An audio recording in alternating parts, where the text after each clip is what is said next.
Good evening, everyone. We'll get started in just one moment.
Good evening, everyone. We'll be getting started in just a few moments.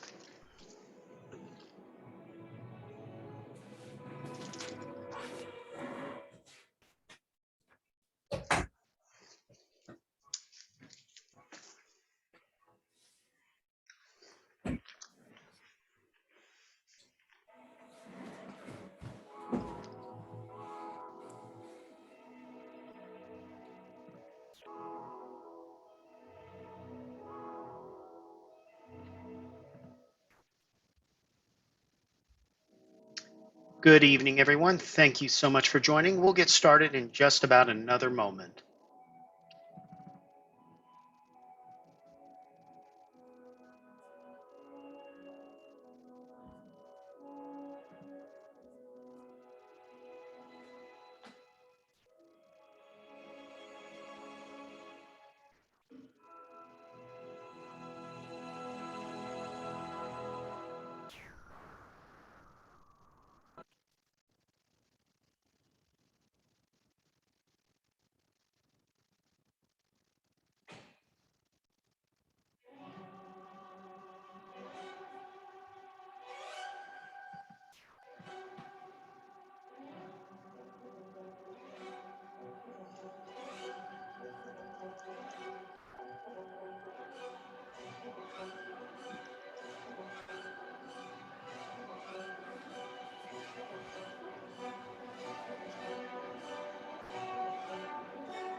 All right, I think this is a safe time to start. Let me go ahead and pause the music here. Excellent. Can everyone hear me okay? Morey, can you hear me? Sound great. Fantastic. All right, good evening, everyone, and thank you for joining us today. My name is Abdel Fang. I am the president and co-founder of CSNP. If you don't know CSNP, this is your first event, please check out our website, csnp.org.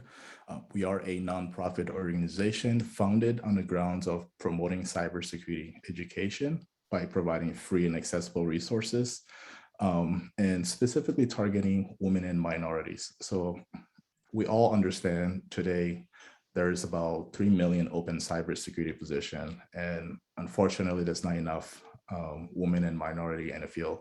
So we founded CSNP to really do our part, help increase diversity in the workforce. So CSNP has been around roughly just 2.5 years now.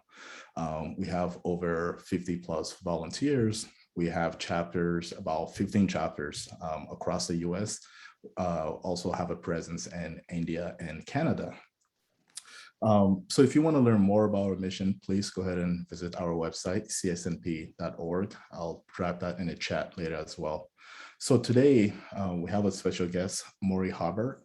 Morey is the Chief Security Officer of BeyondTrust and also an author of 4 cybersecurity books.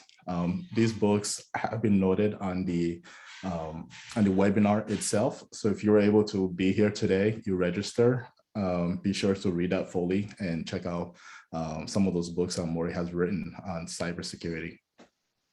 So we all understand the pandemic has brought a serious issue.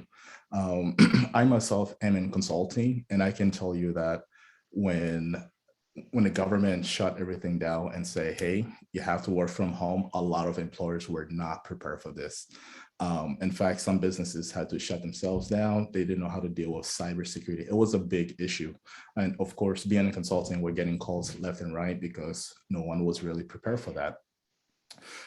So today, for today's webinar, Morey is going to talk about how you can implement and scale strong security protocols to enable a long-term remote work. After this pandemic is over, no one knows when is the next one going to be. So this issue is here to stay, and we have to be prepared for it. So today, Morey is going to cover the 4 following topics: risks and challenges of VPNs, shadow IT, free and consumer grade tools, BYOD, bringing your own device to work, and secure remote access. So with that said, I'll go ahead and let Morey take over. Thank you so much. It's a pleasure speaking to everyone this evening. And if you have any questions throughout the presentation, please open up the Q&A tab on the bottom, drop them in, and I'll do my best to address them. And Abdil, thank you so much for the introduction. It's a pleasure speaking with everyone tonight. To start, my name is Morey Haber. I'm the Chief Security Officer here at BeyondTrust. And what we want to focus on tonight is why VPN, virtual private networks, is not enough in continuing to support a work from anywhere environment. As I've indicated, I've been in the security industry for quite a bit of time, doing it for well over 20 years. As Abdil has indicated, I'm an author of 3 books, 1 with 2 editions, so technically 4. Working on my 5th book now, hopefully be available during the summer, called Cloud Attack Vectors. And I regularly write for a variety of periodicals from Forbes, Secure World, and a number of other periodic places online to just talk about current issues, the state of cybersecurity, best practices, and even some fourth thoughts on the predictions for 2022, which you could see up on the BeyondTrust site. But this presentation isn't about me. I just want to give you a little bit of my background so you understood what I'm talking about tonight and why this is so important for your business or as part of your education regarding virtual private network technology and why it's not good enough for most businesses today. So we've already covered the introduction, and I want to talk to you a little bit about remote workers and teleworkers and the most pressing challenges to enabling them to work from anywhere. And many of these concepts do relate to things like zero trust and perimeter software-defined networks, but there's also other nuances that you have to consider because we're not only talking about employees and contractors and vendors, we're talking about anybody that may need access to your resources, applications, and potentially sensitive data. We're going to cover in detail the risks and challenges of virtual private networks, who's on your network, what are they doing, where are they trying to access from, and a little bit about authentication, single factor versus multi-factor, and what's a best practice that you should always be considering. We're also going to focus a little bit on BYOD, that was something Abdil mentioned, and the risks of using home computers for business. If you're not familiar with the concept of least privilege, this is something that every business should adopt, and it's really based around giving only the access rights necessary to perform your tasks and not opening it up for anybody to access your network with all of the privileges that could potentially be abused, misused, or if compromised by a threat actor, a huge liability. We're also going to talk about the expanding workforce. Because as many of us are working from home or taking classes from home, as businesses continue to readjust and grow, how are you going to scale to address the needs of a work from anywhere environment? The solutions that companies are looking at, the solutions companies are getting rid of, and then enterprise remote class technologies that can help you architect and get to those results. First, let's talk about that impact of the coronavirus. We're all dealing with it every single day still. Personally, even though I've been vaccinated and I have no problems telling everyone that, I did have one of those breakthrough cases, and I'll tell you, there's no way I could have even made it into an office for many weeks. Work from home was the only way that I could have adjusted to it. And we have to consider that even though those types of cases, like myself, became breakthrough, the pressing challenge is I will continue to work from home, and many of you will as well. And in case you're wondering, well, look, it looks like it's over, all things are great. Take a look at Russia, take a look at other Asian countries, Europe countries. Some of them are going back into lockdown because they are seeing new variants and they're now seeing new outbreaks that are happening in places from people that were vaccinated early on. As Abdil indicated, this problem is here to stay and something that we need to address from a remote workforce. So as we've done all of this and you understand the background, we have to consider what risks is this creating for us. In many organizations, they've had to loosen the bring your own device policy. Why? They physically could not buy enough laptops, get enough devices to support everyone working from home. And even today, the lag time to get a new device can be weeks. Think about it. Even Apple announcing brand new laptops are 6 weeks to 2 months out from shipping, even after one day. Getting machines from Dell, just as hard, or anybody else. And we're thinking about chip shortages.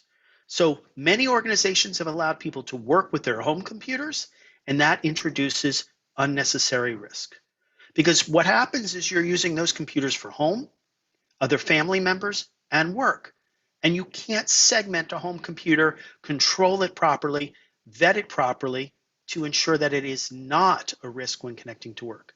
And in many countries and many locations, it is illegal for you to monitor those machines because it is personal. So you have to accept its connectivity as is in order to do work. And if it's been hijacked, have malware, a keystroke logger, or anything else, look, that's just even more of the risk. Now, many organizations never scaled or thought about dealing with remote work 1.5 to 2 years ago. They had VPN technologies, they had other VDI technologies, virtual desktops, other things out there, and then all of a sudden they had to go, wow, I got to support how many people? They never planned to upgrade them. They may be running with obsolete devices. They may have never even had the platform to support the number of connections or bandwidth, and that created issues. In addition, with all that VPN technology that was out there, many organizations had their antivirus, their patch management, their group policy settings, and everything only on premise. Okay, so someone left, took their notebook, worked for a week or so elsewhere, no big deal, came back in, logged in, and got all those updates. But now we need to do it remotely. So VPN technology had to be always on to get patches, always on to get the latest group policies, push logs, do all the things that we took for credit while we were sitting in the office. And that created risk in itself. Many people, when using those home machines or even bringing devices home, didn't like working with 2 computers. Harder, much harder. Or their phishing infrastructure, their spam filters were primarily on-premise, and making them work at home, you had to bypass them.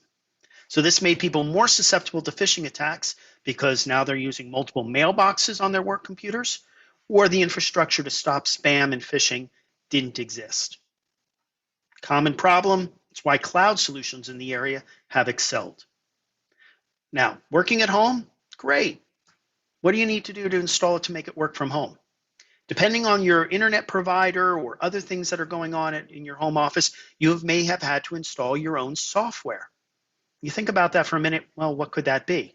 Could be a printer, could be a microphone, it could be a headset, all the different things that you would need to work from home. And as we saw from the vulnerability and exploit combination from Microsoft on printer vulnerabilities, this also created risk. things that we could not control at home because of what we're loading or a malicious printer driver or anything else would have been mitigated at work because we only allowed a certain class of printers or things of that nature. Now, in order to make all these changes and even install headphones and printers, you probably had to give administrative rights to those end users. That's against all basic principles and policies. Local users should be at standard user. They should not be local admins. That's how ransomware and malware all get a foothold, because once the system is compromised, the malware ransomware has privileges to write to the registry, to touch the file system, to do things that are inappropriate. But if you remove privileges, malware and ransomware, for the most part, doesn't work. In fact, if you remove admin rights, the ransomware samples that we tested at BeyondTrust for the last 2 years did not work just by removing admin rights. But we had to let people come at home. We had to allow them to install printers. And in many cases, we gave it back to them. And that's the risks. That's the problems and the long-term impact of the virus.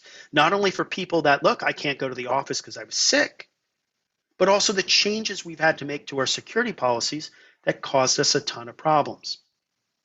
But for this session, we're going to focus on VPNs.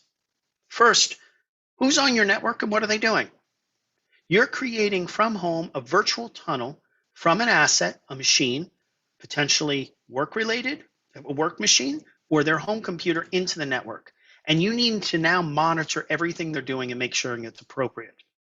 Well, that can be a little tricky because everything in between is encrypted. It's a tunnel. You can't necessarily see what they're doing at home, especially if it's BYOD.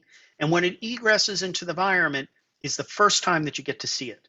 And if it's fully encrypted traffic, you're only getting source destination IP. The concepts of having safe zones of unencrypted traffic, can't do it. So who's on your network and what are they doing? And are they using that VPN technology appropriately? So let's think about those risks. Who's on your network and what are they doing? Typically, a VPN allows network layer access, providing, you, the end user, with your client, access to a broad range of systems. Now, most environments just give flat out network access range because, I'm going to connect in, I'll have access to servers, I'll have access to these devices, maybe I'm going to do a remote desktop here, and that policy will pretty much hold true for the vast majority of people. To get the granularity needed to support the entire workforce is a lot of policy, a lot. These people can have access to servers because they're administrators. This is HR, they need access to this, so on and so forth. VPN technology was never designed to handle that large quantity of policies, stack policies, and monitor the usage and behavior. It's not. Now, that's not to say all vendors are the same. There are widely different vendor use cases, with some doing better than others for policy, granular monitoring, things like that. But for the most part, VPN technology is not used at that scale. And getting someone to administer and control it to that level is incredibly difficult if even the technology can get there. So for many organizations, they had to do wide open access. Here's all your subnets, here's all your connectivity. Maybe I can make 2 or 3 groups, admins, North America, marketing, sales, but they couldn't get to the real granularity that was needed. This is especially true for organizations that must have that fine-grained access. State and local government, federal agencies, anybody that says, look, I have to be able to state these employees can only get access to these state resources for this period of VPN technology is not great at doing that. So the granular provisioning was probably one of the biggest risks of VPN technology yesterday when this pandemic started, and now we still have to deal with from a work from anywhere perspective.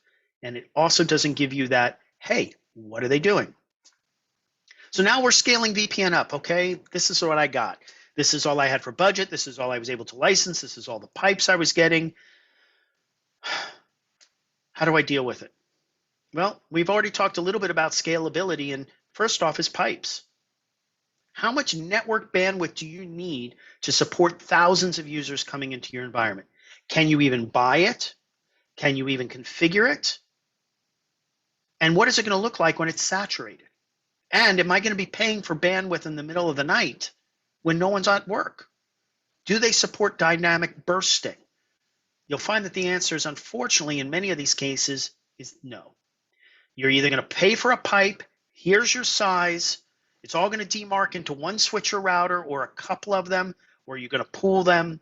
And if you're trying to heavily get to resources on premise, you take that deep breath and you go, okay, I've got latency and I've got problems. You're going to find that many organizations saw this right off the bat and shifted much of their technology to the cloud, especially for endpoint security, to address this specific problem. It's dependent on bandwidth. It's dependent on connectivity, not only in the cloud, but what your demarc is into the data center. It's one of the most biggest challenges with large scale.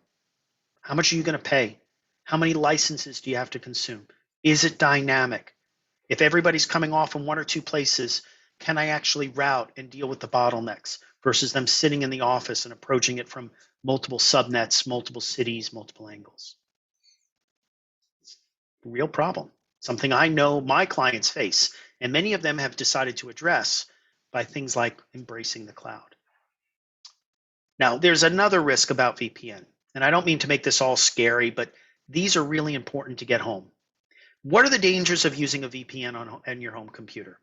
Well, look, typically everybody at home is a local administrator, and I covered why that's such a bad idea. For work, we're not. But you don't make yourself a standard user at home, right? Unless you really care, you don't. Even on a Mac, you're not. So, okay, that's one rule we've already broken. Typically, home computers, not your laptop, your home computer, if you have an old school desktop, and most people do, are shared amongst multiple family members. Whether you've decided to give them multiple profiles or they all use the same profile, when you try to go do work, even through webmail, anything that's malicious on your machine could potentially scrape, infect, or cause trouble. Bad idea. But the truth is, as we've discussed, getting the amount of hardware needed, people not being able to afford it, time sharing it with children at home and school, or even homeschooling, right? Limited number of computers, this is what had to happen. So we had to deal with it. Now, organizations are legally not allowed to basically administer a person's home computer. And many times the licenses for antivirus and things like that don't even cover the usage for home. You just can't. And it's illegal, flat out illegal, for you to do a pen test on someone working from home if they're using their home computer. I've written a couple of blogs on that. You can find one on Forbes. But just understand that you don't have the rights to do that. And unless you get explicit permission from every employee, you just can't do it. So you have no way of guaranteeing the security of that home computer. And if the person is not experienced, or they're running end-of-life operating systems like Windows 7 or Windows XP, you have another risk. Are you going to pay for them to upgrade? Or do you have to accept that risk or say, look, I just can't let you use your home computer, it's too old. Those are tough business decisions, especially when it can impact the business and productivity. Now, when you combine all of the risks that we spoke about, from connectivity to remote access to their locations, you end up with a chart like this. The red arrow is your highest risk. I have a personal computer, I'm on Wi-Fi, and we really haven't even addressed that from a home computer basis because wireless networks, even with WPA2, are inherently not secure. They're good, but not good for work. Plus, a VPN creates a high risk because it's a personal computer on Wi-Fi. And if you go down the list, you'll see that the combination of a personal computer, Wi-Fi, and a remote access solution that's dedicated, that actually does not tunnel into the environment, that creates a type of VDI infrastructure, actually is better, with the best implementation being something the company gave you, fully managed, wired, so traffic can't be sniffed, interrupted, man-in-the-middle attacked, etc., with a dedicated remote access technology is the safest way for a business to implement that work from anywhere home. But depending on your use cases, your business environment, you can say, look, this is what I've been given. This is my potential risk. And you'll have to decide, excuse me, what your risk appetite is and where the best areas of improvement are for your company. Now, consider your team, employees, contractors, vendors, etc. Are they all equipped to handle the surge? Well, when COVID started, the answer is pretty much no. We've steady stated we are where we are. But the new normal is work from anywhere. Can I go rent a beach house and say I'm working there tomorrow? I'm still online. I still have my camera. I'm still typing during the day. I'm still taking phone calls. I have vid conferencing. What's wrong with that? Well, it's potentially Wi-Fi. Okay, but if my appetite to accept that is fine, can I handle the surge of now people working from anywhere? Before, I had a pretty good idea based on attributes. Okay, I'm originating from my location here in Florida. I'm originating from my place in Texas or Chicago or California. And it might change a little bit, and you might get a flag from the security department that, hey, this employee started logging in from a foreign city. Should we ask if they've moved? Or a foreign country. Are they on vacation but still working or visiting family members? Can you handle that type of surge where everyone could be potentially working anywhere at any time? Now, I can speak to a real life experience where a family member decided, look, I'm not going to take the time off. I can work from anywhere. I will stay up in the middle of the night and I will go to another country and try to do the work. And once they found out about it in IT, they shut them off and said, no, you're going to have to take the time unpaid. Now, is that reasonable? Well, it depends on the country, the location, the sensitivity of work, the equipment that was provided, etc. But if you have a lot of that going on, your information security department and your IT department have to be able to handle that surge because we are truly evolving to a work from anywhere environment. Now, when they flag it, what happens? The service desk gets an influx of tickets, right? Oh gosh, you're working there. Do we have to update all of your software? Should we consider allowing you to do something different that you're now in another location? Should we give you your full admin rights back so you can do X, Y, and Z, but you're not at home, you're sitting in that beach house, you're in another country, you're in your parents' house somewhere else. That happens. I can tell you from my own security as a CSO, when people change locations drastically, I go right to the service desk. I ask them to put an inbound call. I try to find out exactly what's going on. What are they doing? Where are they doing it? Why are they doing it? How are they doing it? All of the questions that I just keep on going over with you all. The point here is they are your front arm. They're the ones now helping to make sure, you know what? I want to maybe change their profile. I may want to change a setting or something else because of these environmental changes. But with a VPN technology, you don't necessarily get that view because you're always demarking and starting in the same place. So you have to consider the access. You have to consider what they're doing. How are you going to truly make that work from anywhere happen? So VPN or not, regardless of where they are, regardless of what they're doing, we're now in a state where the perimeter does not matter. We are not using the access control lists, the firewalls, IDS, IPS, and all of those security controls that are network perimeter based anymore to support work from anywhere. And VPN is just like taking that hammer and punching a hole through, and we don't know what we're monitoring or necessarily doing. So how do you prevent, with all these people working, end users from introducing malware and ransomware into your environment? How do you stop it?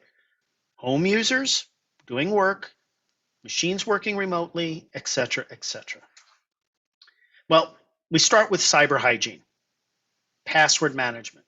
Okay, hear me out on this. What are employees actually doing?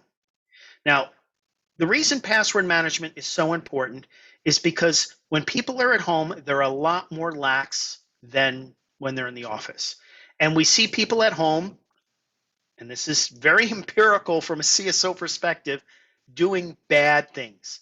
I'll write down the passwords next to me. I don't care. If you were in the office and someone saw a notepad with passwords, they tell you to rip it up. But there's no one policing your dining room table or your desk at home. So they started doing these things again. They may be sharing passwords. especially administrators. I don't know why this happens. Hey, look, I got to go fix that server, but I don't have time to hunt down XYZ or open a help desk ticket. I don't even know if they're online or in the office. I can't walk down the hall. Here's the password. It's happening more. People are sharing passwords more because the workflow to get things created or a unique account created or access created is harder when the guy's not sitting down the hall, or you can't walk into the manager's office or the IT department for them to help you. So another bad trait that we're doing. Forgetting passwords is even harder. You forget your password, you're not in the office. Now, there are many tools out there that allow you to reset passwords. Personally, I don't like them because if a threat actor gets a hold of them, they can reset your password too, especially if your account's been compromised. Deep breaths on that, especially for technology that you may have not have accessed for a while because you've been out of the office, but now you have to administer from home. And look, unless you have not been enforcing password complexity all along, hopefully you have. People are getting lazy, just like writing down passwords and reusing the old ones. So how can remote out users, or how can organizations take some of these bad habits that we're doing at home, and we're doing more of, which we shouldn't be, and find a secure way for tools to maintain the business and trust people working from home and avoid falling prey to cyber attacks? How do we avoid the basics of not making the mistakes that we've learned from years and working from home? Now, you're looking at me right now, I'm wearing a jacket, a shirt, etc. You can see my logo change once in a while. It's a little washed out because it's at night, but I'm wearing shorts. It's a bad behavior. Could I ever get away with that going into the office? No. We've adopted a lot of bad behaviors working from anywhere, but we have to find ways to compensate for them, correct them, and not fall prey to cyber attacks because we're comfortable working at home. So, what are the best practices for enabling that expanding work from anywhere and all of the pieces and dynamics that we've talked about? The first, controversially, is not using VPN. I'll say that again. It is controversial. But the point here is we've outlined many of the reasons VPN is failing. Like I said, there are some next-gen VPN technologies out there that can do really well, but the traditional load of software, click start, enter two-factor, and I'm tunneled into the entire network is bad for a work for anywhere environment. Doesn't honor things like zero trust. It doesn't do identity-centric security. It's got tons of flaws. So if you're one of those organizations using older VPN-style technology, consider getting rid of it and using a dedicated remote access technology. Next is protecting credentials, but more importantly, privileged credentials. Those are admin, root, or anything that's elevated, escalated, or has high levels entitlements, permissions, and rights that can extract information, exfiltrate data, or even cause changes to the system, deletions, runtime, etc. Why? Because your administrators are working from anywhere too. They're at home just like you and me. They're doing the administration for all of those back-end systems, databases, and networks remotely. They need to protect those credentials just as much as you need to not write them down at home. But even more so, let's consider pulling them away. Let's consider that if someone needs access to that system, they don't even have the password anymore. Let's step our game up and go beyond passwordless. We also have to think about protecting the endpoint. If it is a machine that you've given to an end user, they're not at home, make sure that those admin rights are gone. If you've had to grant them admin rights so that they could get started working from anywhere, go revisit that policy and see what it's going to take to pull them away. There are great solutions out there for doing least privilege at home, even if you still have a lot of on-premise technology and did not adopt the cloud for things like antivirus, patch, vulnerability assessment, etc. for those endpoints. There's lots of great ways of rehardening them at home, and you really should revisit that. If the machine is at home and it's also, again, company-based, application control. Allow listing, block listing, gray listing. Only authorize programs that should run that you've approved so that someone at home can't load something that's malicious, can't install a headset driver that's been flagged as a virus, things of that nature. It happens all the time. We see people going, hey, free download of Windows 11. 2 days before, you would be surprised at the number of ISOs that were out there that were already hacked up full of malicious software. It happens all the time, especially for drivers or things that are important, or videos. I mean, the amount of compromised videos that are out there is mind-boggling. You got to do application control correctly, especially if it's a computer or device owned by the company. If it's not, going back to that BYOD, you go back to number 1 and you do the proper remote access so there's no exposure from a BYOD into the business, and we'll talk about that more later. And as part of that least privilege, remove admin rights. No one should have admin rights working from home. Full stop. Just don't give it to them. If they're on their home computer, circle back to number 1 again. So let's talk about some of the potential use cases. Organizations need to secure remote access to the work environment, cloud, on-premise, hybrid, etc., while making the entire experience efficient, secure, and reliable. If I can give you an experience with all of those and mitigate the risks of VPN, most businesses would say, let's do it. And that's the point. There are good solutions. How do I facilitate that not only for contractors, employees, and vendors, and support multiple different types of operating systems, whether someone wants to use Windows, whether they're really into it and want to use a Linux desktop? Okay, it's out there. People are using it, and some of the Mint distributions are actually fantastic. Or even a Mac, right? And don't forget, we still now have Intel. We still have Intel Macs, but we also have the new M1 chipsets, which are completely different, and not everything works with Rosetta the way we would like. So we're actually talking 2 versions of Macs. Okay, now, how do we make sure that someone working from home can connect to the devices they need to, but the others that they should not? Let's take a quick look at what happened in Oldsmar, Florida, about 3 months ago with tampering of a water treatment device. And actually, CISA, the government agency that reports security threats, only this week reported to all of the water treatment plants throughout the United States to be on a heightened alert for potential poisoning and malicious activity within water treatment. How do you protect that administrator with privileged accounts sitting at home can only get to the water control systems he's supposed to and the things he's not? If I had to do that granularity of VPN for all of those people in facilities, critical infrastructure, power generation, etc., it's mind-boggling. And again, most people are running outdated VPN technology. I'm working from home tonight. I need tech support. Who's going to help me? How are you going to help me? How are you going to remote into my system? Another use case of where a VPN technology is just not going to work right. You have to be able to support a wide variety of devices of people using tablets or phones.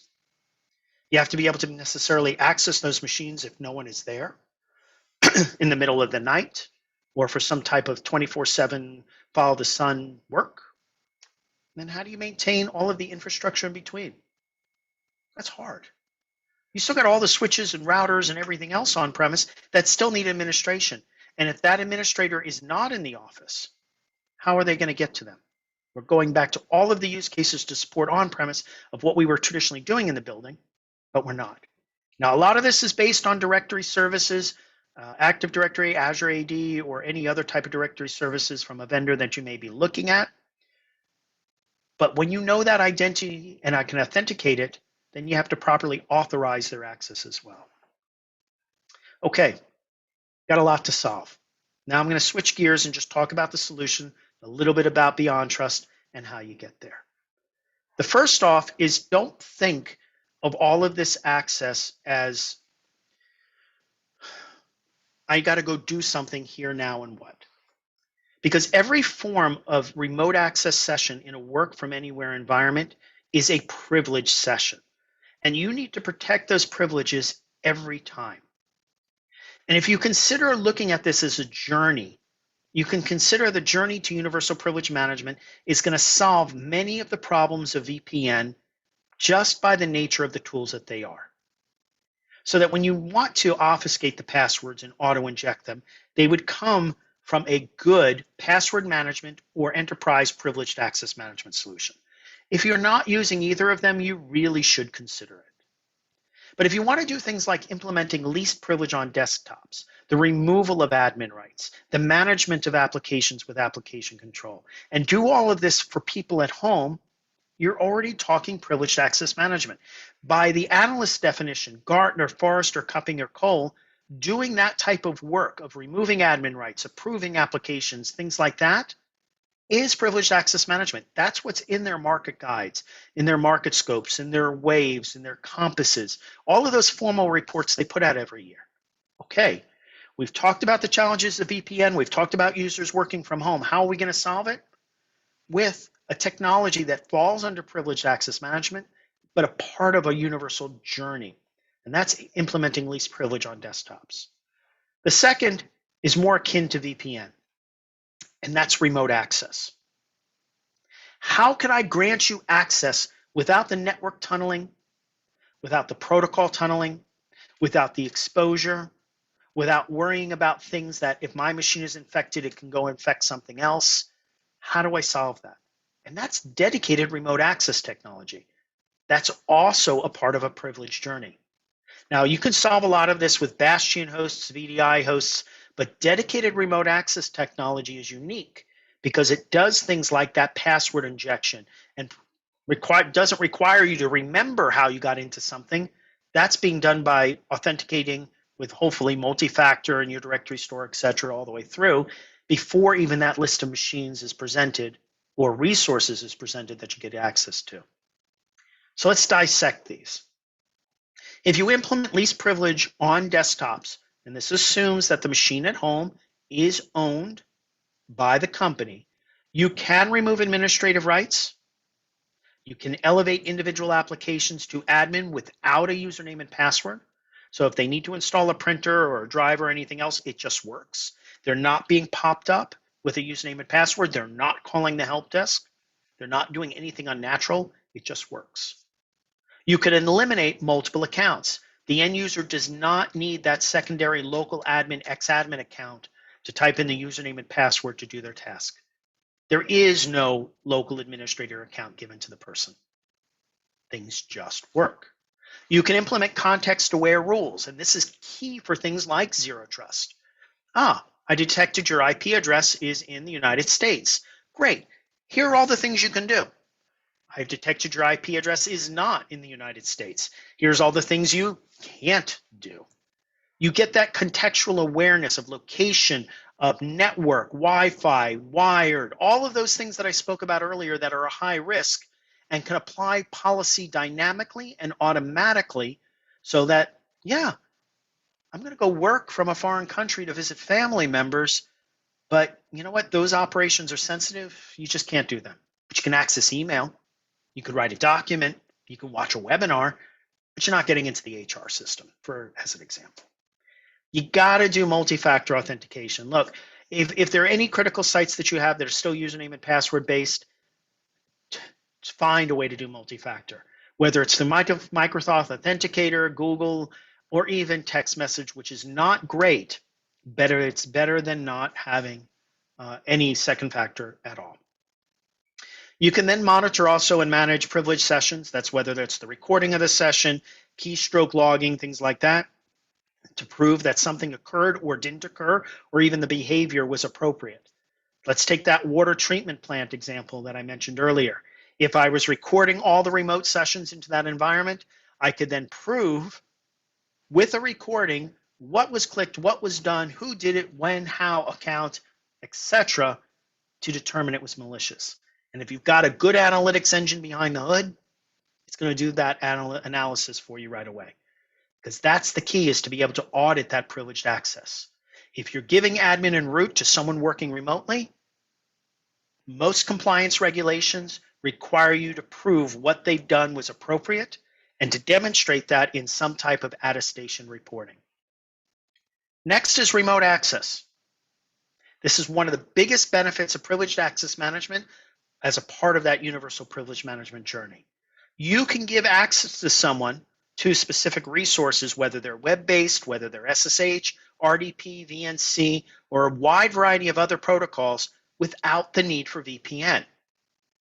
Basically, if you're familiar with the movie Inception, you open a browser, you go to a location, and you either get another browser inside of it emulated or the remote desktop session as a browser with full speed frames that you could even watch video or do editing or write software or anything else that you need. It's a browser connection to an appliance, a system, a bastion host, however you want to define it, that goes internally to do the work you need or to the cloud. And it's taking that connection and rendering it to you as a web page. There's no ports being forwarded outside of 443. You're not actually connected to the system. You can use all the BYOD you want. You could be on wireless and it's a browser session using SSL. There's nothing to risk. There's no clipboard. There's no file directories to map. That's why remote access is so powerful to solving this work from anywhere problem. It can also auto-inject passwords. It can give you granular permissions to say these URLs are the only ones you're allowed. You're not allowed to type these commands at the command line, or even blocking applications. All of the security controls that we just talked about being a problem can be solved with a remote access technology, and even do that video recording and everything else to do so. The lag is key. When you deal with a lot of EDI technologies, you'll find that you're still dealing with a desktop and a virtual machine. In this case, you're not. You're taking the connection and just rendering it as a web page. It's very, very different technology. If you have all these people in the office with hundreds of computers, and this was done for a local state government, over 10,000 machines when people were sent home, they could not take their computers home. They could not buy enough for those 10,000 people. So they said, BYOD, great, have a good time. Go to this web page, type in your username and password, do your authentication, and you'll see the desktop just like you're sitting at the desk with the soft phone in your browser. And it works great. Works great. With full session recording when needed. Now, from a BeyondTrust perspective, in the last few moments, we actually solved this with 4 families. The first is the storage rotation, check-in, check-out, and all the audit monitoring of passwords, so the end user never needs to know the password that they're using for a system. This is different than the LastPass type technology or OneKeep or something like that. This is for privileged accounts where you need to rotate them, domain accounts, service accounts, anything that you would do from a privileged session. Then the remote access technology we've been speaking about in depth, not only for the help desk, but for anybody that needs to access remotely, from an employee, contractor, vendor, auditor, or even a supplier that you've hired for professional services, and they have to do it remotely because they can't come on site. Then the endpoint technology to remove admin rights, control applications. Look, this isn't hash-based applications. This is digitally signed. This is rule-based. This is time of day, geolocation, thousands of parameters for allow and block listing on Windows, Mac, Unix, and Linux. And then finally, look, many of the challenges we've been talking about have been solved since the early days by moving antivirus to the cloud, so you don't need to VPN in it to get signatures. Using vulnerability assessment agents, so you're not being scanned when you're in the office. Patch management from the cloud, so that you basically can get your patches at any time of the day and not worried about VPN. But with all those cloud resources out there, you have entitlements, identities, root identities, user identities that all still need to be protected as well, and that's the cloud privilege protection. The ideal remote access solution is designed to securely enable remote workers so that they can have a transparent feel just like sitting in the office. It can scale and adapt no matter where they are, what they're doing, but also remove roadblocks. Like, I don't need to tap in my password every 5 minutes. It knows how to auto-inject it and remember it. It can also support a wide variety of use cases for any type of person that needs access to those systems with the granularity and policy so that it's only those systems that they get. And lateral movement doesn't exist because you're not networking, you're not tunneling into the environment. With strong encryption, you can be secure that anything going remote can't be compromised in the middle, and support for a wide variety of devices as we spoke about. The endpoint strategy is just as important, whether it's the help desk needing to help someone remotely, whether it is that employee or contractor needing to get to systems internally, they have seamless usage. Whether you want to say, look, someone can only get a help desk session if they accept it, or it's enabled that someone can come in and basically connect after hours, like in a hospital environment or something else, to do maintenance. You want to improve the efficiency and security. That is key. You want to take a lot of the concepts that we learned off when we were sitting at desks, automate them, but make them enabled to everybody working at home and solve that plethora of challenges that I spoke about earlier. Because we're going to miss attacks by antivirus at home. We're going to miss a lot more. And we are missing a lot more because people are more lax. They may open that browser window and go to social media where they might have been hesitant to do that at home. And whatever you do in this space, it has to be rapid to deploy.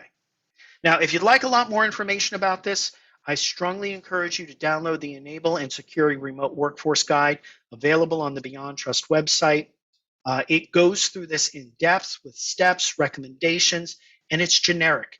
This is not a BeyondTrust sales pitch with this type of document. This is to help you get the best information needed to make sure that the remote workers in a work from anywhere environment have the best security possible, regardless of BYOD or corporate-owned devices, to ensure that you do not become the next victim to a cyber attack. Now, we don't have a poll today, but I will take some live Q&A if you want to drop it into the chat and Q&A. And I will drop the presentation and speak to you all directly. Oh, I apologize. There is a poll. So yeah. after watching today's webinar, are there endpoint privilege management or secure remote access use cases you'd like to contact BeyondTrust about? If you could please select one or the other, that would greatly be appreciated, and someone will follow up with you afterwards. Okay, so some of the questions. What about the lag in VDI? I think I covered that a little bit. When dealing with remote access technology, you're actually not operating a virtual machine on shared resources. You're actually just tunneling an RDP connection to that, or a browser or something else from that system to you. So if there's a dedicated resource that you're trying to get to, you're just basically tunneling it through.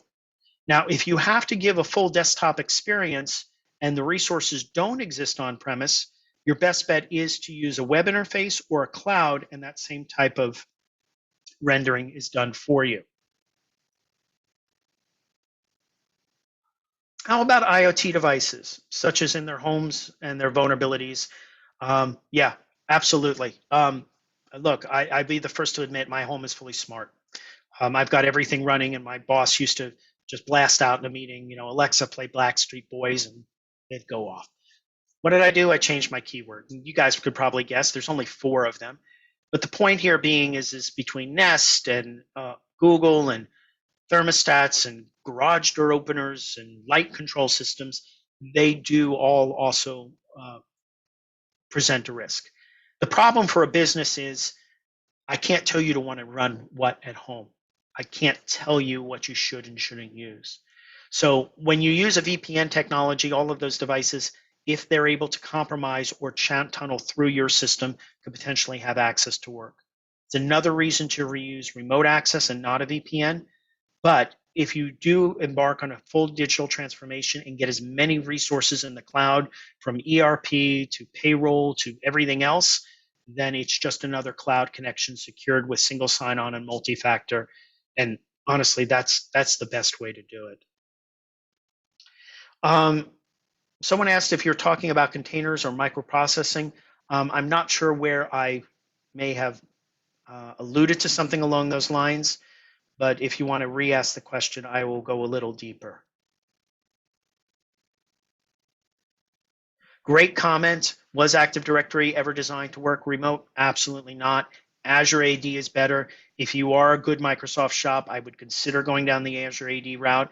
If you're not married to that technology stack, there are a lot of other vendors offering solid directory services or even identity governance like SailPoint that can help you get a hold of where your identities live, how they're propagated, how to do joiner, mover, leaver properly, and the certification.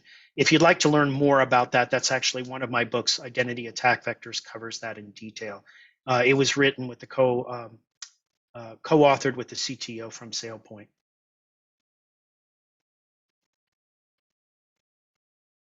So the last question in the explanation of web services in the cloud and not VM, certainly.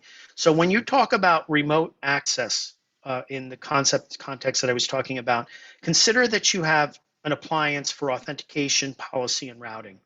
It then takes your outbound traffic and then bastion hosts what are called jump points internally in the network and outbounds to the appliance. So when you make a request for a service, you already have a connection between the jump point and the appliance. The jump point then says, okay, you are requesting RDP. I will make that RDP connection for you, and then I will then re-render it as a web page all the way back to you. The same is true for VNC, Telnet, SSH, etc. If it's a browser-based, the jump point itself has a Chromium browser source code embedded in it. And that's the portion that I was saying as you open up Chrome, you open up Safari, you open up Edge, you'll see a browser and a browser. It's kind of like the movie Inception. So you're actually seeing another rendered browser, and you can control the URL specifically to what you're allowed to see and not allowed to see. And that's a part of the remote access technology. Question on, for small business using Microsoft Remote Desktop secure? No. Sorry, it's not. Please go to the blogs on BeyondTrust.com. You'll see a blog recently called What is RDP and How to Secure It? Anytime you expose RDP to the internet, it's not secure. Even if you're using a gateway-based technology, it's not secure. Microsoft has had its fair share of vulnerabilities against remote access, even web access technologies, and you're still allowing a direct connection from the end user into the environment. There is no bastion host, no middleman or anything else to help you mitigate that threat. Last question, and then I'll turn it back. What do you think about TeamViewer, AnyDesk? Look, there are plenty of competitors in this space. There are. I will not bash my competitors in that space. Any remote access technology is better than natively putting RDP, SSH, Telnet, FTP, or anything on the internet. So it's much better. What you'll find in difference between TeamViewer, AnyDesk, and BeyondTrust are many of the features, some of which I've outlined today, and the enforcement of policy. So the ability to make sure that complex passwords are there. Passwords are being rotated after every session. You do need two-factor authentications, or it does support a zero-trust architecture, et cetera, et cetera. But I will say that any remote access technology is better than none, and especially better than putting ports directly on the internet. With that, I'll turn it back. Thank you so much for your time today. If you want to hunt me down on LinkedIn, just search Morey Haber. I do accept all of requests, and you can follow me at Morey Haber. Thank you so much. All right, thank you, Morey. This was a great presentation, and thank you everyone for attending. This presentation will be later posted on our YouTube channel. So if you missed part of it or you would like to watch it, it will be available sometime this week. With that said, thanks everyone. I hope you enjoy your evening. Have a good night, everyone. Cheers.